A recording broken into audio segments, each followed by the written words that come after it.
Ventilator ज़ाहिर किया है। ये वेंटिलेटर जो है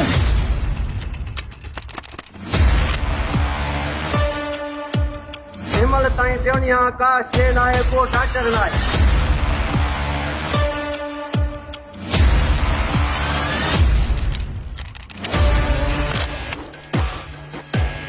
चौदह वेंटिलेटर्स जेके हुआ से बिल्कुल अनटच हुआ।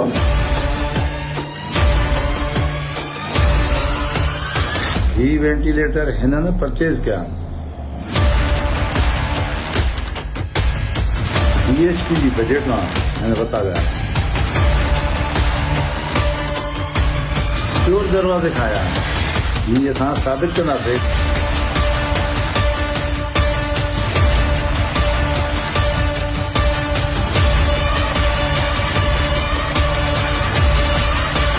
वेंटिलेटर ज़ाहिर किया विया।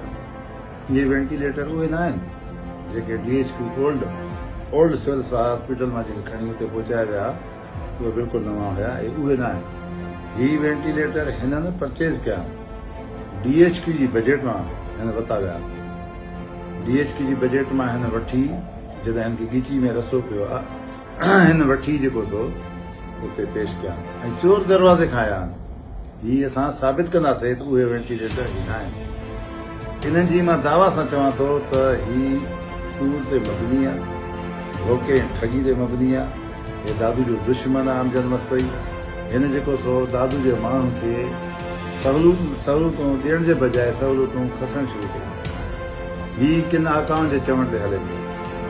हिन दादू जी DHQ जी जेका न्यू DHQ जी बजट आहे 1 अरब 24 करोड़ आहे, जंहिंजी किस्त हिन जारी कराए उन्ही मां वेंटिलेटर वठी एडी में रखिया। ठीकु आहे, वठणा हुया इन हॉस्पिटल खे ॾियणा हुया ऐं हू जेके आहिनि वेंटिलेटर उहे पुराणी हॉस्पिटल जेके हिन लॻभॻि 3 करोड़ जी मालिक जा हिननि सेल करे छॾिया ऐं हिन उहे सेल करे पाण में बंदरबाट कई आहे, जंहिंमें तव्हां ॿियो सियासी माण्हू बि मुलविस जेको वणे तव्हां कयो। तव्हां कंदा आया हुआसीं मोदीदा आहियो, लेकिन असां तव्हांजो पीछो कदम कोन छॾियोसीं। दादू अवामी फोरम तव्हांजो पीछो कदम कोन छॾी।